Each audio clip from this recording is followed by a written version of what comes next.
Some believe that before the universe, there was nothing. They're wrong. There was darkness, and it has survived.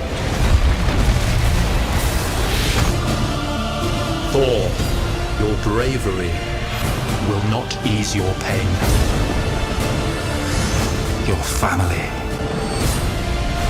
your world will be extinguished.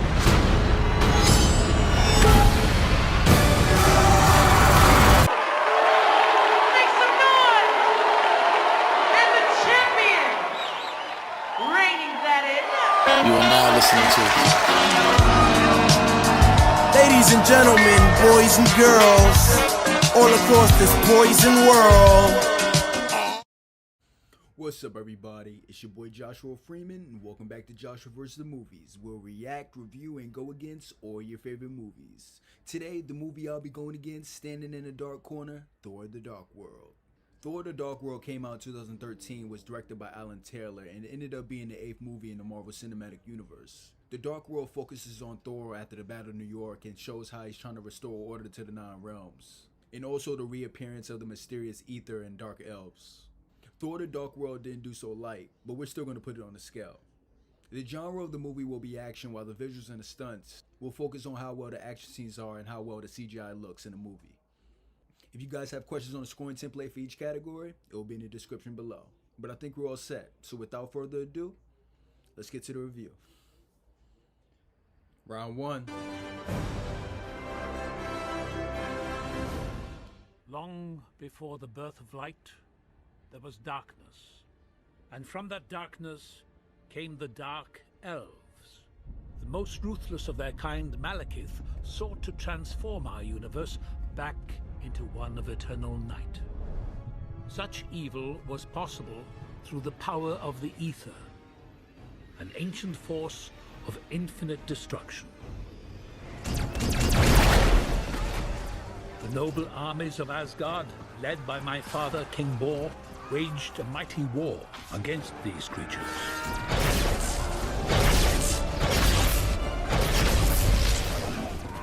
As the 9 worlds converged above him, Malekith could at last unleash the Ether. But Asgard ripped the weapon from his grasp. The Dark Elves fell. With the battle all but lost, Malekith sacrificed his own people.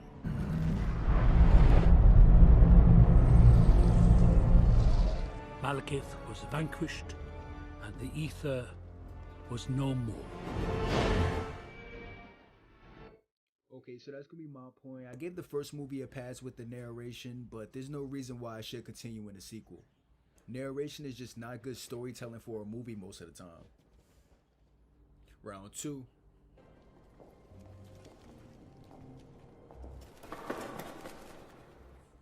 It's okay, we're Americans! Is that supposed to make them like us? Oh, they're kids.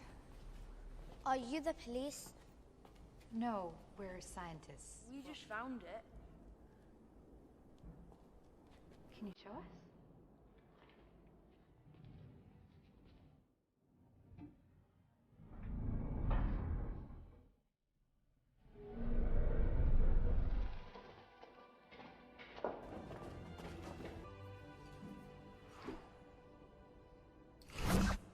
Where'd it go?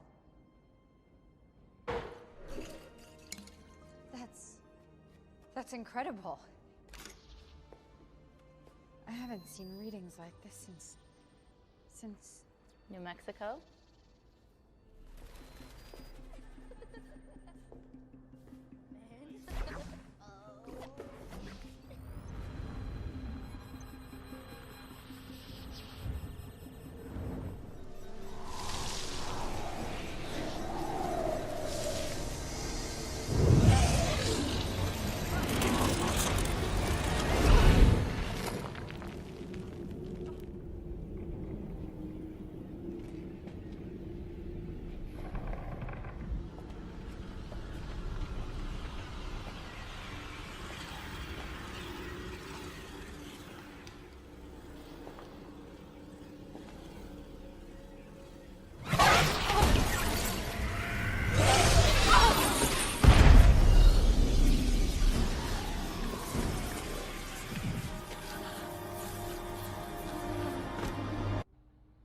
Okay, so that's gonna be my point. I would say, how did none of the kids manage to go through the same portal that Natalie manages to go through?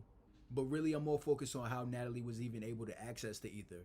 The last king of Asgard said, "Bury it deep, somewhere no one will ever find it." so how is this that? Anyone could have came across this bullshit. Round 3. Very strange day. I am. Jane, Where were you? where were you? Heimdall cannot see you. I believe that fate brought us together. Hey! Is this you?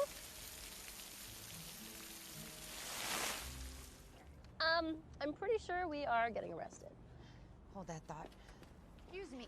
Are you Jane Foster? Yes. This is private property and you're trespassing, a lot of you. You have to come with me.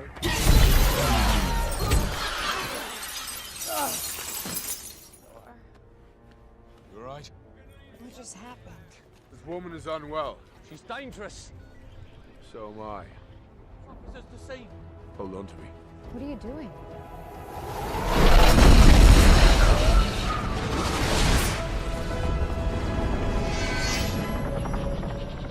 We have to do that again. Hi. Welcome to Asgard.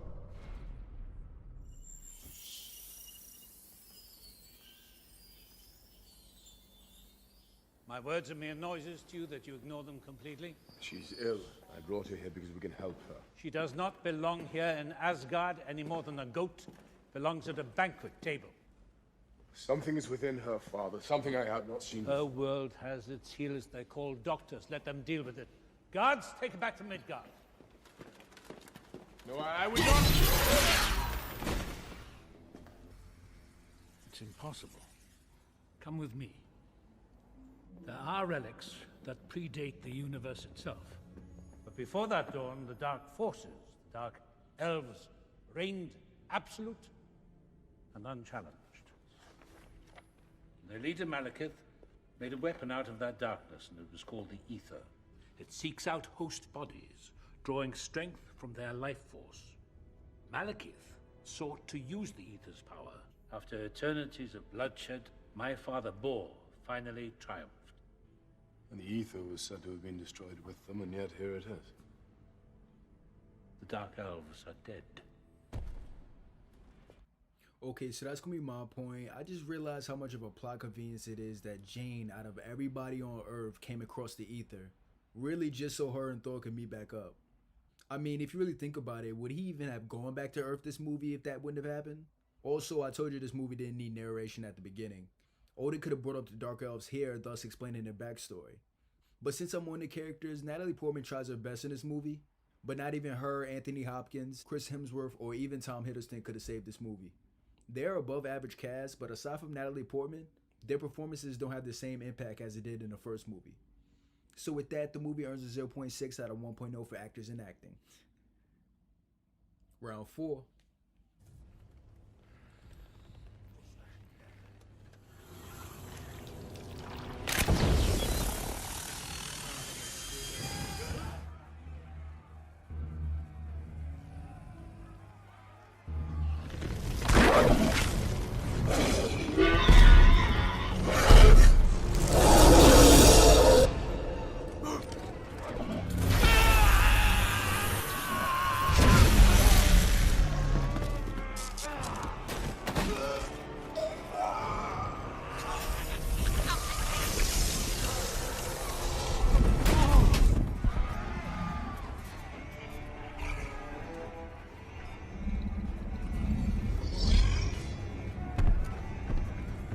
You might want to take the stairs to the left.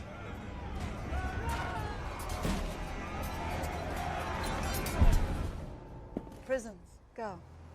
I will look after her.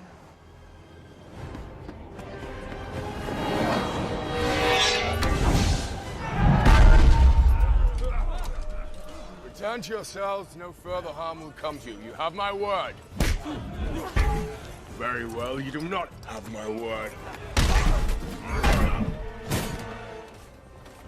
Listen to me now. I need you to do everything I ask, no questions. Yes, ma'am.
Stand down, creature. And I would have what is mine.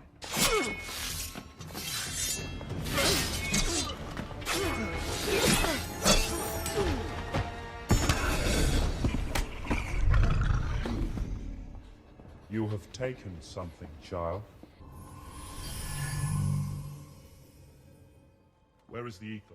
I thought you can sense I'll it. never tell you. I believe you.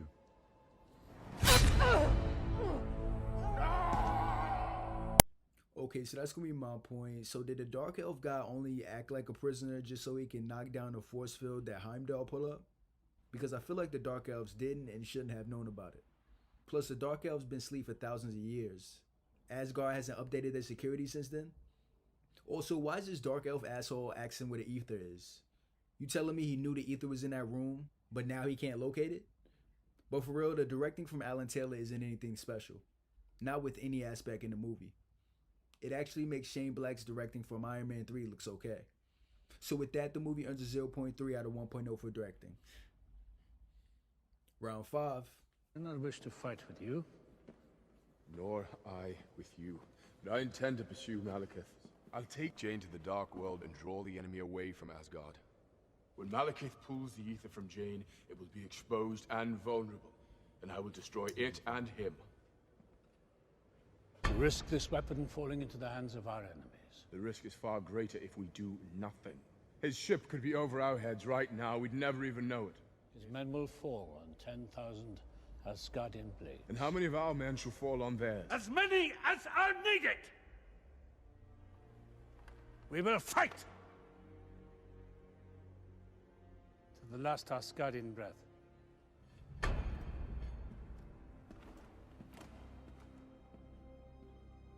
Okay, so that's gonna be my point. I understand that Dark Elves can sneak up on them at any time, but I really feel they're overstating their power here. I mean, these assholes couldn't even locate the ether when they was in the same area. But I guess this has to happen so Thor can be a rebel just like in the first movie and ask for Loki's help. Round 6.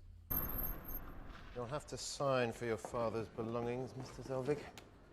Oh, yeah. My father, Dr. Eric Selvig. I'm Ian, by the way. Darcy's intern. Yeah, I don't get paid either.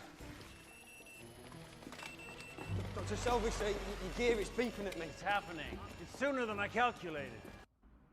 So that's gonna be my point. Okay, so they get Dr. Selvig out of the mental hospital. Okay, whatever. But the fact that they get him out just in time so he can help is a huge plot convenience. And to be honest, it's kind of giving me a headache. But when it comes to the plot and the story of the movie, it's so boring with the Dark Elves being the villains of the movie, and Jane somehow possessing the ether for her to be in the story in the first place. Really, the only thing the story has going for it is the introduction of the new Infinity Stone, the ether. So with that, the movie earns a 0.3 out of 1.0 for plot and story. Round 7.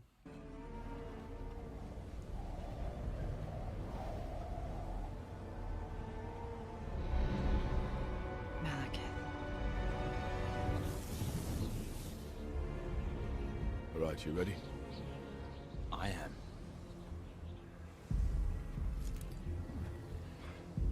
You still don't trust me, brother? Would you? No, I wouldn't. You really think I cared about Frigga? About any of you?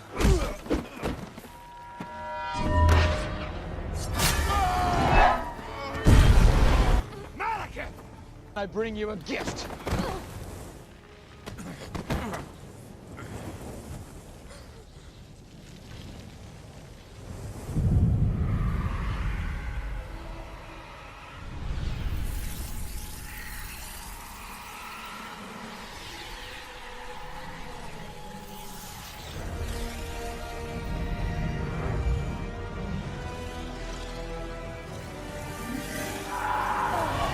Loki, now!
monster.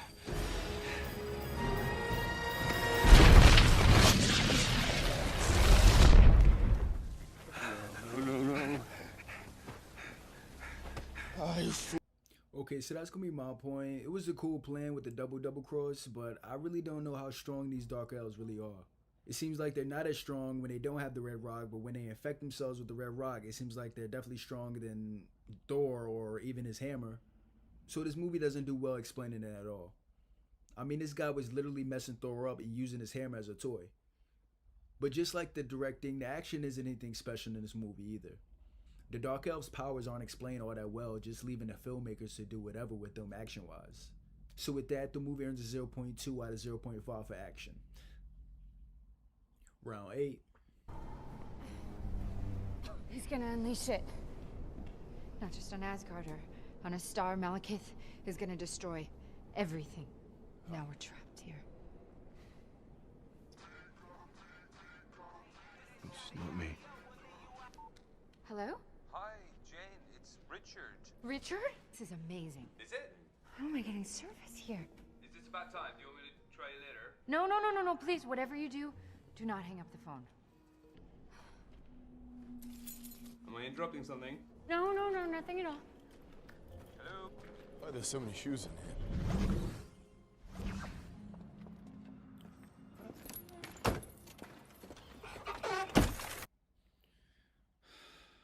Okay, so that's gonna be my point. Really? She gets cell phone reception while she's on another planet because of the Convergence or whatever the hell that is. And then because of that, they're able to get back to Earth. Bro. Final round, round 9.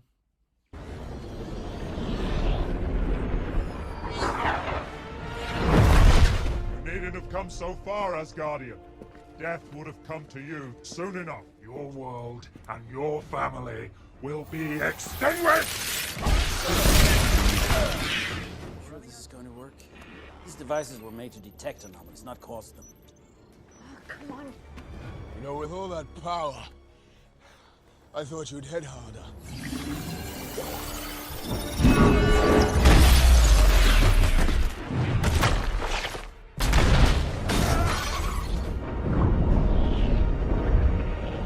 Convergence will be in full effect in 7 minutes. That just means we have to keep Malekith busy for 8.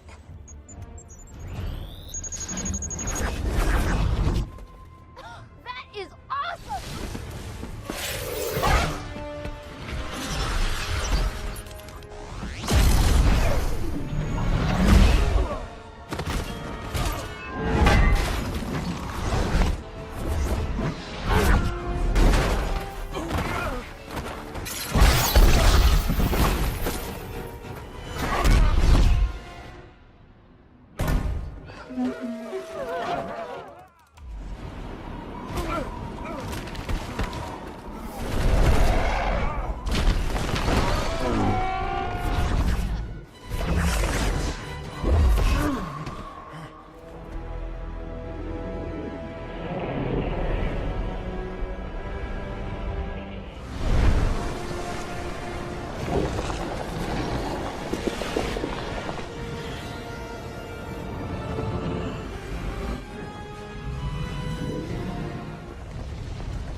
Too late. Those things stopping? Not from here. We can't get close enough. I can.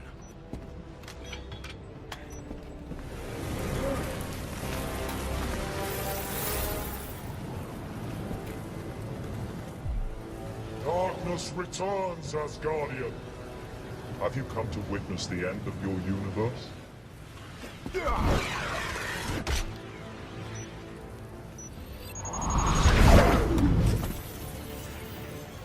You think you can stop this? The ether cannot be destroyed. But you can.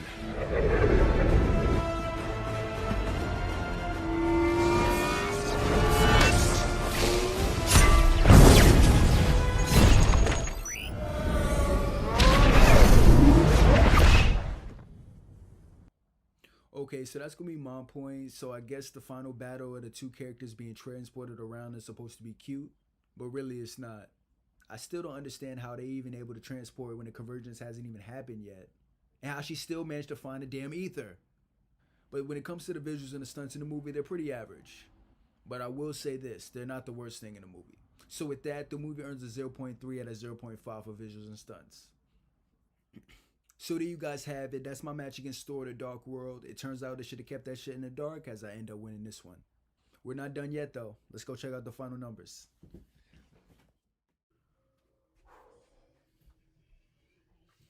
Okay, so when it comes to the numbers, we have the actors and the acting, the directing, the plot and the story, the action, and the visuals and the stunts.